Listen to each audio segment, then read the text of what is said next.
So we're back with another interview, and I'm happy to be joined by one of the best uprising prospects in the Australian scene right now, George Mango. So thank you for joining me. Thanks, bro. Thanks for having me on. So I want to first talk about your last fight because you got a really good win over Brogan Stewart, but you had a bit of an interesting strategy when you were rear naked joking him. I just want to get what was going through your head when he was just taking the rear naked. Yeah. Nah, to be honest, I don't know. Like, I was just, fuck it. Just, I don't really care what he's doing. If it's there, it's there. I'm just going to squeeze the fuck out of his neck and hopefully he goes out. So, yeah, if that's how he wants to defend it, good luck. Yeah, I was watching that and I was like, what the fuck is this guy doing, man? Like, he's just letting you take his neck. Like, I don't know, it was so weird. But yeah, did you catch his performance last weekend? Yeah, did I watched that fight? I was interested to see who that guy that he fought was because hadn't heard of him, but he has a good record. 5-0 or something like that, 6-0 now. But Yeah, yeah, saw he's a black Brazilian Jiu-Jitsu black belt, so wanted to watch how that went. But yeah, I'm not sure. He's a black belt, but he went 3 rounds with him and couldn't sub him. Where I'm a purple belt, I subbed him in the first round. So yeah, yeah. It shows your level. And that guy actually beat a guy in the UFC now. Actually, he beat Jan Silva, who's in the UFC and is 1-0 in the UFC. So like that makes you look pretty good. there you go. Yeah. Uh, so obviously, watching the Eternal card, your fight got announced. I just want to get your thoughts on Dan Jones as like a opponent, and had you like watched him on the come up? Obviously, he was out for a few years, but he came back. Yeah, no, I think he's a tough fighter. He's got a great record, and that's not for no reason. He's tough. Yeah, I did watch his last fight against Seb. Yeah, look, it was. Yeah, I can't take too much from it because he didn't really get a chance to work. Seb did a good job of shutting him down and dancing around the cage, not letting him land anything clean. So I will have to go back and watch some of his old fights where he could work a bit more. But yeah, he's a tough opponent. It comes from a great gym. There's a few studs coming out of that gym. You got Quillen, Eternal Champion, Cody Haddon, Bantamweight, Hex Champion. So yeah, they know what they're doing. They're gonna come. He's gonna come fully prepared for that fight. And so will I. So it should be fun to watch. Yeah, and he's got, I think his first two fights. Yeah, he's 2-0 over Rod Costa, who's obviously been back and forth champion of featherweight. So that's like a. Actually, no, was he even champion? I can't even remember. Was he? No, I Was don't think he was featherweight champ, but yeah, no, I saw that he's beat Rod Costa Yeah, twice. Beat Rodolfo Marquez or whatever his name is. He's had lots of fights. Who yeah. else? Some Adam Maruki is good. He's like lightweight or welterweight as well. He's a bigger guy. He's got a win over him, so he's got win over some tough guys. He's no joke. Yeah, yeah, definitely a tough opponent, and yeah, like you say, we didn't really get to see too much because Seb did just have a really good game plan against him with the distant management. Couldn't really get his wrestling going in that fight. Mm. Yeah, exactly right. So obviously because he's more of a grappler. Do you see this as like a fight where you can showcase your striking a bit more, or is this like you still going for the chokes? Yeah, well, I'm ready everywhere. Like I think maybe a lot of people underestimate my striking, sorry, because I haven't really had a chance to show it off, especially as a professional. It just always end up on the ground. But Yeah. I see the opportunity, I go for it. So yeah, maybe this will fight will end up like that. We'll see. Maybe our grappling will cancel each other out, and we'll just slug it out on the feet. Yeah, and I was actually really impressed with your striking because I watched some of your amateur fights and I seen your 10-second KO. That was like that was a good combo you got on the guy. Yeah. Yeah, no, I love my striking. It's like I like training it more than jiu-jitsu and wrestling. To be honest, it's fun. So hopefully, yeah, this fight gets to let my hands go. Yeah, definitely. And like you're more, I'd say you're like what more boxing orientated. Obviously, you got your kicks, but like your striking is probably more with the hands because you've got a lot of knockdowns with your hands. Yeah, yeah, yeah. I like the boxing. I've been working on it a lot this camp. So yeah, hopefully, yeah, we'll get to see it pay off. Yeah, absolutely. And I was so what? How actually old are you? Because I've heard like different like what year were you born? Like just out of Uh, curiosity. 2003, so I'm 21 in August. Okay, yeah, because I was looking at your record, and so your first amateur fight was like when you were 16, right? Yeah, 15. I just turned 15. Yeah. Okay, and then was that at flyweight or is that a Tapology mistake? Nah, that was a flyweight. Yeah. Okay, yeah. Yeah, it was a flyweight. I was a small kid, late bloomer. Yeah, yeah, yeah. Because yeah, you I look at you now. It's like, yeah, you're not making flyweight now. That's for sure. Then. No way. Yeah, no, it was fun. It was good. I don't know how that fight happened. To be honest, I think there's some rule in New South Wales you can fight MMA rules, but not in a cage or something. Because that fight was it was in a boxing ring, so I had an MMA fight in a boxing ring. But then no, I didn't have any fights until I turned 18 after that. So yeah. Yeah, yeah. Weird thing with the commission and everything around that time period. Because in WA, we didn't legalize the cage until like 2018. So every Yeah. MMA fight was just in a ring, which is just I don't know. I don't know how you feel. Obviously, I guess you can say you've got experience fighting in it, but do you prefer the cage to the ring? Yeah, 100%. I remember. I think there was one point I was like pressed up against the rope, and like I felt my ass slip out of the ropes, and I was like, shit, like you can't do any like as much more work on that, like because you just slip through. As you got to Yeah. factor that in. Yeah, because you look at it, it's like it's a bit fucking silly to have like a ring for an MMA fight. Because like Mm. literally, like you're getting shot on, you're getting clinched against the ropes. You can get fucking chucked out. You can get slammed over the ring if like somebody decides to go full fucking Royal Rumble on it. You know? Yeah, exactly right. Yeah, definitely not the safest thing. Yeah, definitely not. Uh, so you couldn't make bantamweight though. That's out of the question, right? Nah, no, no, I don't think so. I think, yeah, no. This flight camp, I'm going to use dietitian for the first time, so it should make my car a lot easier. I missed weight by my last fight by 200 or 300 grams, so yeah, I don't think bantamweight's in the Yeah, picture. yeah, yeah. That's good. Uh, Yeah, because I was wondering, because like you see a lot of these guys in your division, like especially in the Australian scene, you have like Abdallah Baeta, who's fucking massive, Yeah. Justin Van Heerden and all them guys. Like, how do you how do you see yourself like matching up with them, like the bigger guys in the division? Like, yeah, just wondering how you think you style up against them. Yeah, no, they're good matchups. I think after I get through Dan Jones, those matchups will start coming to me sooner rather than later.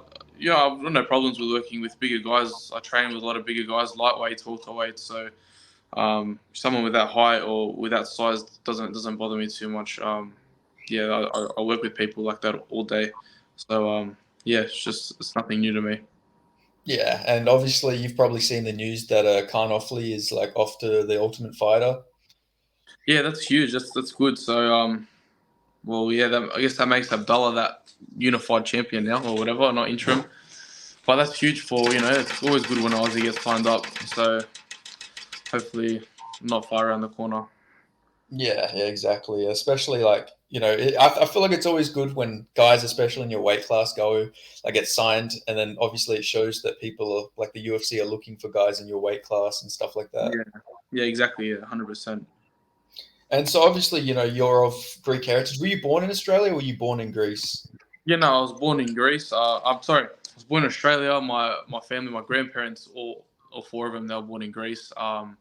They all moved here when they were young, like teenagers or early 20s. Um, they lived in the villages to escape from war. Lots of war going on back then. But yeah, now my parents are all they're first generation Australians. So yeah, I'm born here. But yeah, very proud of my Greek background and yeah, make sure like to embrace that. Um, Yeah, definitely. Yeah, I did notice on your topology you do represent Greece. So yeah, I was wondering if you were maybe born there or. no, I'm not born there. No. Okay, yeah. So with your Greek heritage, do you look up to a fighter like Alexander Volkanovski, who's, is half Greek? Yeah, well, that's always good when there's people like that. From where you're from culturally, it shows you can get it done no matter where you're from. So to have someone like that so high up in the UFC, be from the same country as you, or at least he's half Greek. So it shows it doesn't matter. Yeah, even though there's not that many Greek fighters, um, you can get it done. Same with Kambosos in the boxing. He was at a high level fighting Lemachenko, which is another top guy. So yeah, it's good to see. Yeah, definitely. Yeah, I think I'm part Greek as well. Like not recently or anything like that, but like I think great grandparents from like Cyprus or Oh yeah, something something like that. yeah. Yeah, yeah. So yeah, I can understand it. Greek culture is Yeah. pretty cool as well. You know, Mm. is it like a dream of yours to ever like go and fight in Greece? Yeah, I've thought about that. Well, I don't know. Yeah, that'd be amazing. I don't know where there is, or I don't know where. I don't think there's a much of a MMA community there. Like there was only Greek guy I know that was in the UFC. Or there's George Sotiropoulos. He's from Melbourne, but was that guy that got knocked out by Pereira. So Yeah, other than Andreas him, I don't Michailidis. really know any straight Greek fighters. Yeah. I feel like Andreas Michailidis got a bit of an unfair shake though. You know, got Alex Pereira, and then he got that Renat Fakrednov guy, that big fucking wrestler. So it's like they really just didn't give him any Yeah, they easy fights. bumped him. I saw. I think Yeah. he's doing well in PFL now or something. I saw.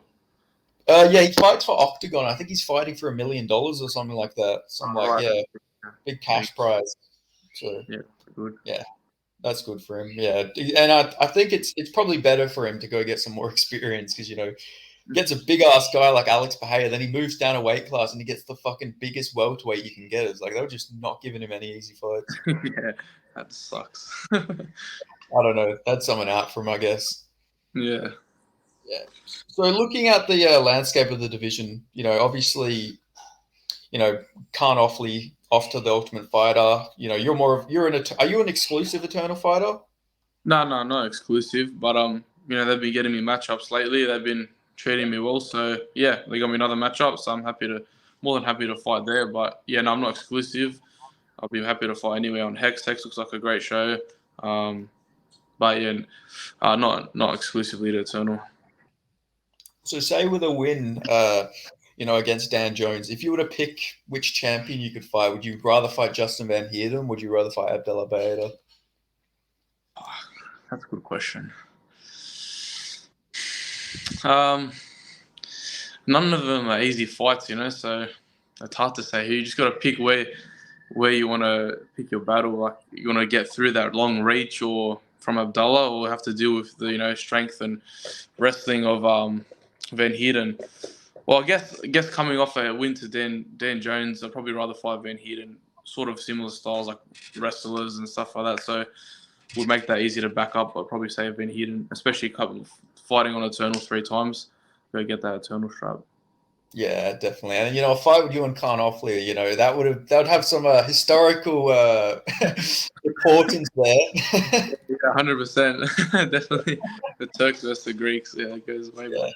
I think he had a fight with a great guy. That's his one draw, Nikos Trepka. I've seen him a few times when I fought in Melbourne. He had a fight with him. That was a war. But yeah, no, it would be fun.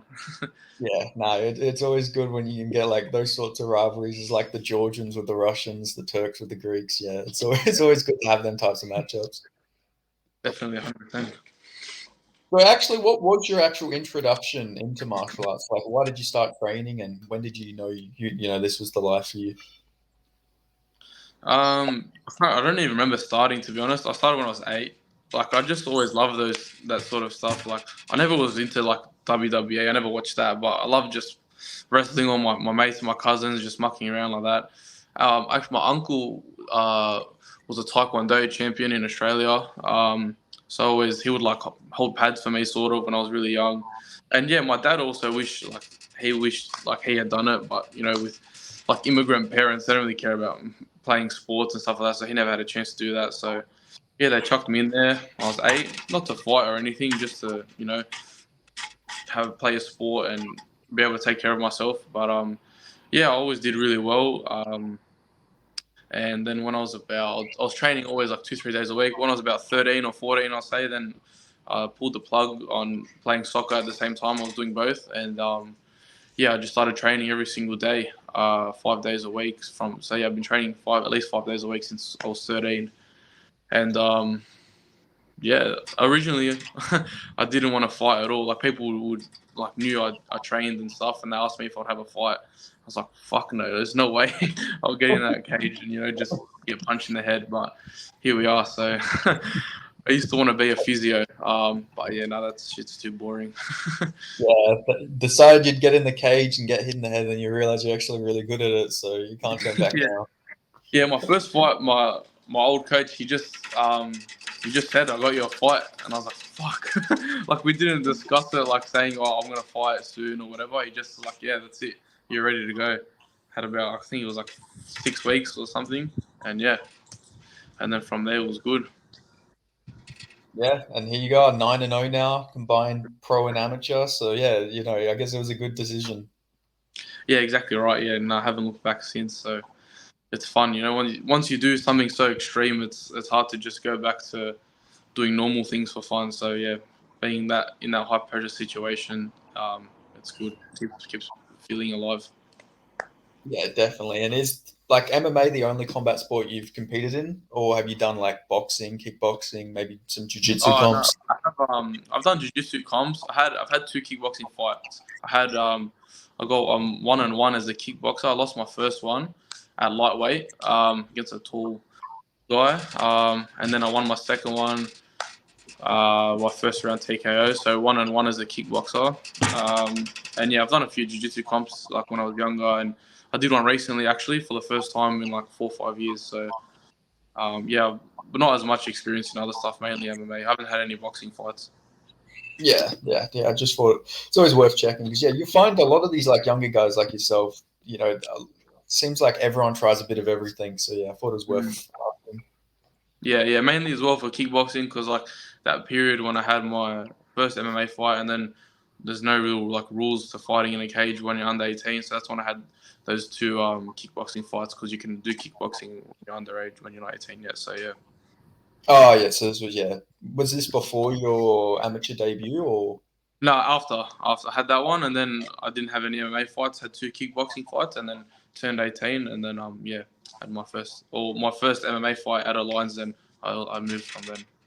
Yeah, I did actually notice that on your record that yeah, you after your amateur debut, you didn't fight for a couple of years. What was the reason behind that? I don't know. I just never. I don't know if I could find anywhere else to fight. To be honest, like if they'd changed any rules, there wasn't any specific reason. It just didn't happen. And then that also not long after, maybe a year or so after, that's when there was all COVID and stuff like that. And then by the time that all ended, I turned 18. So we're just back to normal MMA in a cage. Oh, okay, yeah, that makes sense. Yeah, I thought maybe like if school got in the way or something like that. But yeah, that makes sense. No, no. Yeah, so like obviously growing up, like was there any specific fighters you like watched that really like pushed you more into the sport, or like who was your favorite fighters growing up like watching? To be honest, I didn't really, even though I trained it since I was young, like I never really watched the UFC that much. Only at my old gym, Rob Whittaker used to train there as well. So I only really started watching the UFC when he was getting close to like fighting for the belt. I started watching Rob first, and then I started watching a lot of Anderson Silva. Now I'll say my favorite fighter is probably someone like either John Jones or Charles Oliveira. They're probably my top two. Yeah. But yeah, I didn't start like I said. I was training from a long time, but I probably didn't start watching it until around that time where Rob started breaking the top five is when I started watching um, the UFC. Like after around when he fought Derek Brunson, around then. Yeah, that was fucking awesome. That's Mm. one of the loudest crowd reactions as well when he knocked out Derek Brunson. Yeah, 100%. Yeah, it was great. Yeah, yeah, that was sick. Uh, I had another question. I was literally about to follow up on a question there. Oh, Charles Oliveira. Yeah, about Charles Oliveira. Yeah, I can understand completely why you'd be a fan of Charles Oliveira, man. Like Yeah, just his forward pressure and the way he fights, everything like that. Like he's your fighter's favorite fighter is the best way to describe Charles Oliveira. yeah, 100%. He's never a boring fight, especially since he became Blonde Oliveira and went on that streak. Like ever since then, he's been like even at a higher caliber. Yeah. It was a weird thing because it was blonde Oliveira, then it was blonde Brunson. Like all these guys decided to go blonde at the same time. They all went on massive streaks. Yeah, 100%. I don't know. Might have to bleach my hair soon. Yeah, we get blonde Mangos. Yeah. Yeah. So do you see yourself ever like moving up a division eventually, or is like because like you say you're going to go get a nutritionist and everything? So I'd imagine your future is at featherweight, even by the time you get to the UFC. Mm. Yeah, well, you can never say never, right? Like I'm only 20 years old, so I can only from now. I'm not going to get any smaller. If anything, I'm going to feel out a bit more as the years go on. And yeah, definitely, I think probably eventually I'll make a move to lightweight or at least bounce between the two. Maybe by the time I'm older, if that when that starts happening, I'll start doing a champ or something. We'll see how we go when that time comes. But I'm sure in the near future, like not in the near future, down the line. Sorry, maybe that jump will have to happen. We'll see how I grow because yeah, like I said, I'm still only 20 years old, so nowhere near done growing or being fully matured. Yeah, exactly. Would you so you said that you don't really watch fighting that much, but did you watch Volkanovski versus Topuria? Yeah. What? No, I was saying like back in when I was young, I Oh, didn't watch that much. But now, oh, yeah, now I watch it a lot. Yeah, definitely, I okay, watched that okay.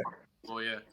Yeah, well, Yeah, Tuporia is just slick, man. Like, yeah, good, he stays grounded. He picks his shots. He doesn't let anything phase him. And mate, if he finds your chin, it's good night.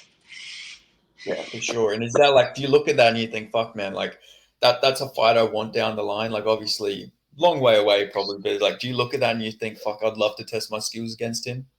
Yeah, 100%. I was talking to my coach about that not too long ago. Like now, at this point where I'm at in my career, you gotta like yeah, you can watch these guys on UFC, but you can't put them too high on a pedestal and say, oh wow, he's amazing, like he's all this, because maybe you can never know. One day down the line, you have to fight that guy. So Yeah, that is a good mindset to have because yeah, you don't want to. You see it a lot of guys, like guys who look up to fighters, and then they go in the cage, and then they're just a bit tentative because they don't want to do anything because they've just been watching this guy for so long. They're like, "Fuck, I don't want to do anything." Like this guy's powerful, this guy's so good. Yeah, I like that mindset. That's a good mindset to have.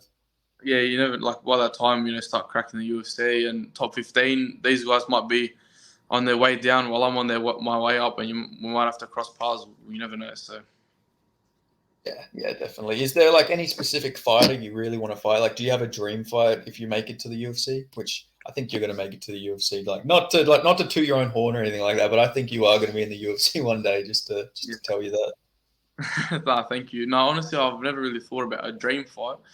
Um, I've always thought, fuck, that Max Holloway would be a tough fight. I don't know how that'd be tough. But I don't know about Dream Five. I think that's a nightmare fight. That'd be a hard fight. But yeah, no, I haven't really put too much thought into that. Yeah. Now, thinking about it, yeah, that is tough because obviously Max has really good takedown defense, so it probably would be a fight on the feet. So you probably have to implement a bit of leg kicks in there. Probably go real Yeah, and leg kick heavy. insane cardio as well doesn't help. Yeah, and uncrackable chin as well. Fucking one of the Yeah, best chins ever. yeah, that's it. That's what we got to. That's what makes Volkanovski so good as well. Like being able to beat someone like him 3 times. That's like Yeah, wow. exactly. Mm. Yeah. And then, I mean, but who knows? By the time you maybe get to Max Holloway, maybe he's going to be coming off like KO lost and Gaethje, KO lost to Topuria. Like, who fucking knows? Like, Yeah, exactly. Just have to see how it plays out. yeah, exactly. I honestly looking at the featherweight division, I'd love to see like a fight. Like, I'd love to see you versus like Arnold Allen or Movsar Evloev, like some of them guys. Yeah, 100%. Those, they're top guys. Like, yeah, I'd like to test myself against any of those guys just to see, some whenever I spar some high caliber guys or people in the UFC, like the first times I had done that, like I think like wow the gap's like massive, but when you actually spar them and then I start to realize well the gap's not there's a gap, but it's not as big as I thought. So I'm sure by a few years time as we chip away at that, um, I'll be ahead of them. Yeah, for sure. Is there like a specific time frame you want to give? Like, obviously, you can't predict how every fight's going to go and everything like that, and who you get for your next fights. But is there like a time frame you like an ideal time frame for you that you want to be in the UFC? Yeah, if I can be in the UFC, like hopefully next year that'd be amazing. So have another 2 3 fights this year. That if I win all of them like as you plan to do, that's I'm looking at 6 7 and 0 there. Oh, sorry, 5 6 and 0. And then have a few more next year in the first half. That's 7 8 and 0. If all goes to plan. So yeah, if I think being 21 years old with that sort of record, that's you got a good chance of cracking the UFC there.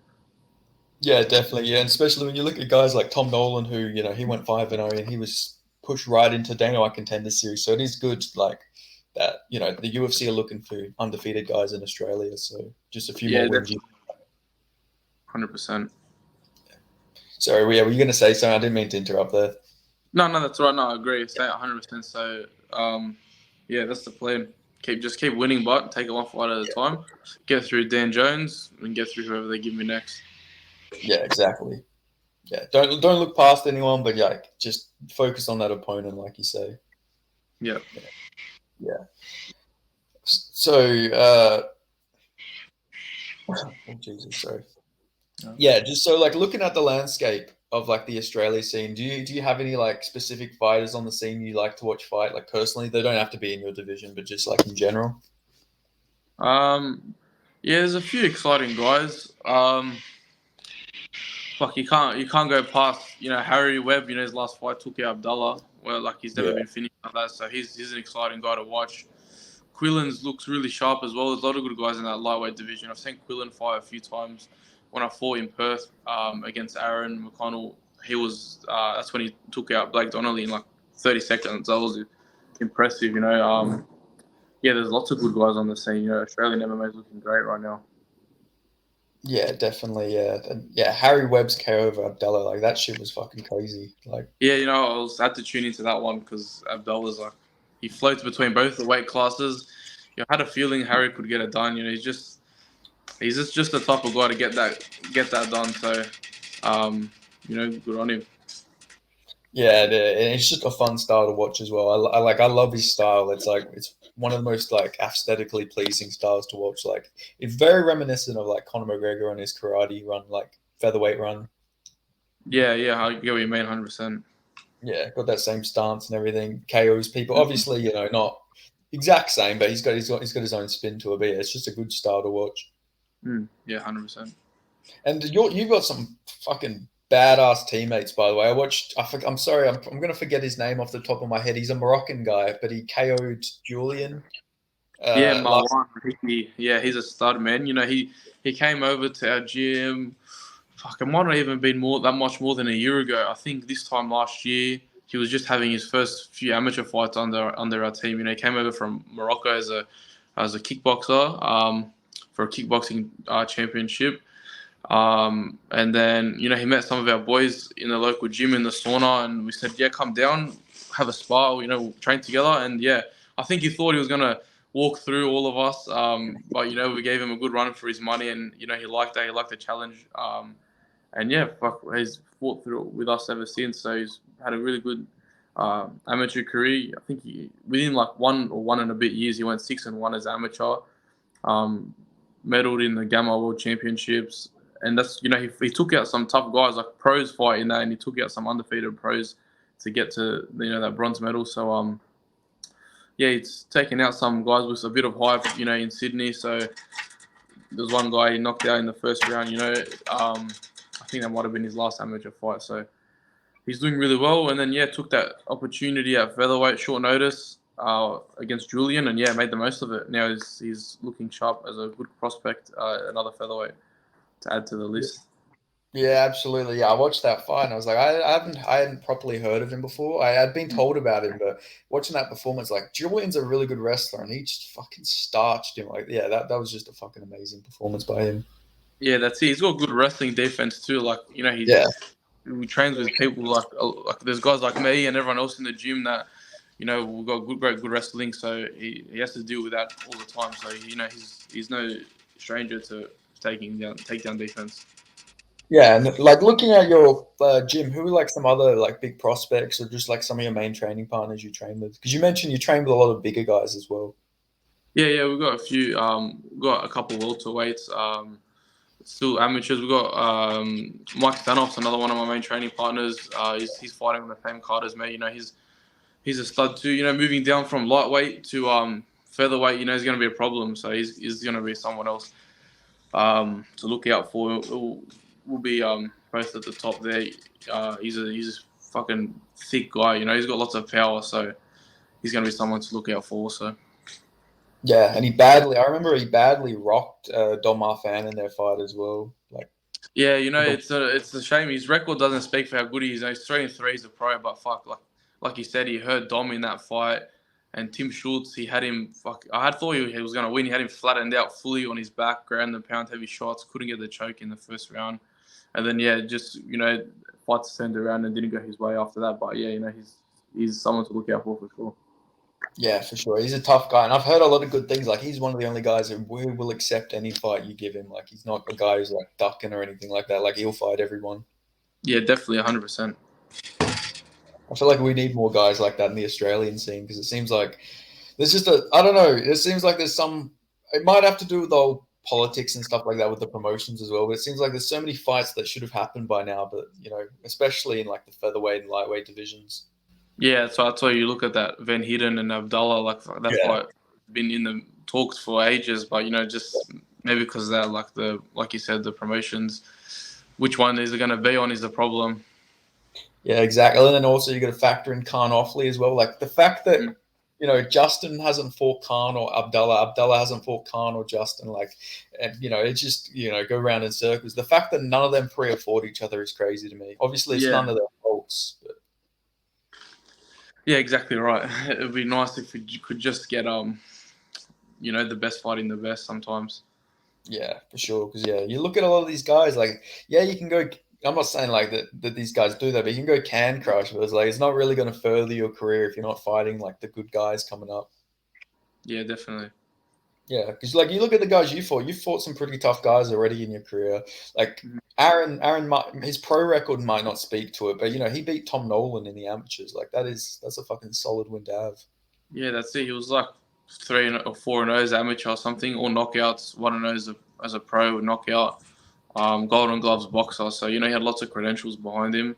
Yeah, that was a tough fight, to prepare for and to go into. But we worked hard and it went my way. So yeah, and you dropped him early, and he actually trained at Jackson Wink as well. Like he was training with like John Jones and guys like that for a bit, like in New Mexico. So it's not like he's just coming out of some random gym either. Like he's trained with some of the best in the world. yeah, that's what I heard. I heard he was he was there for a few years. I think like 1 or 2 years as well, and he was one of the main training partners for Mike Perry. From what I know, at least I could be wrong, but he wasn't just like a random doing classes here and there. He was involved in their team. Yeah, absolutely. Yeah, and you dropped him as well. I thought if you're going to beat him, you're going to like take him down and like sub him or something like that. But you were holding your own on the feet, like you were knocking him down and everything. Like I was fucking so impressed with that performance. Because I'm going to be honest, like I hadn't watched any of your amateur fights at that point, and watching that, I was like I got to go and watch all of this guy's amateur fights after that. Yeah, that's it. That's what I mean. I think maybe even Aaron would have underestimated my striking going into that fight too. So, I think once I hit him and I dropped him, like maybe he thought that was his way to win. Like I just got to defend the takedowns and catch him on the feet. But then when I catch you on the feet and you can't take me down, then you're a bit like, what am I gonna do now? Yeah, exactly. Yeah, it sort of probably shook up his game plan a little bit there for sure. Yeah, 100%. But no, he's a great guy. He was having problems. Not many people wanted to fight him. No, it's tough when you're early pro career and you got good skill and you're talented. Like you're good enough to face like people with more fights, but it's not worth it for them to fight you at only 1-2-0, even 3-0. So we both couldn't fight like people higher up. So we took on each other, and I'm glad it went my way. Yeah. He does seem like a good guy, and I've heard a lot of good things about him. So hopefully he can get some like fights booked or something in the future. Because would be just frustrating after sitting on the sidelines. Yeah, 100%. No, would like to see him fight again soon. I think he'll do well. Yeah, and then if he does well, then it makes you look better as well. It makes I feel like it's always good for fighters to want like guys they beat to do well, because then when the UFC go look at the records and say, oh, he's beat a 1-0 guy, but like how's that guy done now? And it's like, oh, he's 4-1 since then. Yeah, exactly. Yeah, 100%. Yeah, like you'll see that if you look at like Don Marfan on his record, he's like he's 4-2, but then you go look at the 2 losses and they're both to Quillen, so it's like it looks good for Quillen. Like he's gone on this like streak afterwards, and then loses to Quillen again. Yeah, exactly right. So I'm sure they look into that, who you fought and their records and what they've done since you fought them, and if they're just fighting cans or not. Yeah, because you see a lot of guys. There's like this one Bulgarian guy. I forget what his name is. He's like a lightweight or a featherweight. He's 17-0, but none of his wins are like have positive records. So the UFC just are staying the fuck away from him. They just haven't decided to sign him or anything like that. Yeah, well, yeah, they've got every reason to. Like, you could be 17-0, but like that, or you'd rather be someone who's 6-0 and you fought like talented fighters. They'd much rather sign up someone like that. Yeah, exactly. Because you'll see a lot of these guys. I don't know if you ever seen that Chechen guy. I forget what his name is. Kasim Asko Bulb or something like that. He was like 24-0, and then all of his wins were against guys with like negative records, and then he got absolutely like 30-26 in his debut, and now he's been cut like after one fight in the UFC. No, I didn't say that, but Yeah. that's pretty fucked. Yeah, and there was a Ukrainian dude as well who was like he in going into the UFC he had like an 18-3 record or something like that, and by the time he fought, his record had shrunk to 11-8 or something like that. Like they had found all of these fake wins he had, and then they found that he had actually changed his name, so all of his losses disappeared from his record. Oh shit! Yeah, Fuck, they get creative with it as well. yeah, I know. It's like fucking hell, man. Like just just Yeah, own well, it. it And all like, catches up to them eventually. If you can't beat the guys, you know, um, locally where you're from, so you're not going to do that well in the UFC. That's why, my people, my team, we don't shy away from those tough fights. Like me, take 3-0, taking on 8-1. That looks good for me. If I come away with a win, I stepped up, fought a tough guy and got the job done. So it'll look good when the UFC looks at that for sure. yeah, absolutely. Yeah, I like that on the Australian scene. You don't really see too much can crushing because like everyone in I like maybe it's a bit of bias from me, being an Australian MMA fan, but like I feel like our scene is like more high level than a lot of these other scenes. Like you don't really see like main events where it's like a 7-0 guy versus like a 5-4 guy or anything crazy like that. Yeah, yeah, we do a pretty good job of matching them up evenly. Yeah, for sure. Which yeah, it's always good to see. Like because you look at some of these scenes and then like the guys get into the UFC and it's just like, man, why? Like if you look at some of the American guys that are in the UFC, it's like if they weren't American and they weren't short notice replacements, like these guys would not even be near like a B level promotion, let alone the best promotion in the world. Yeah, definitely. Yeah. Yeah, because like, did you see a fight a few months ago where it was like this guy called Darius Flowers versus he fought Michael Johnson? No, I didn't say it. So this guy, he comes into the fight and he doesn't fucking land a single shot on Michael Johnson. He can't get any takedowns on him. He can't do anything the whole fight. Like it's just like fuck, man. Why is this guy in the UFC? Like he gasses out in like 2 minutes and he's a lightweight. Oh, right. Yeah, like, fuck, man. But yeah, there you go. Yeah, but oh, I think that's all. I think that's all I wanted to ask you, man. So yeah, is there any like sponsors or anything you want to shout out before we finish this? Yeah, well, I've got a few sponsors.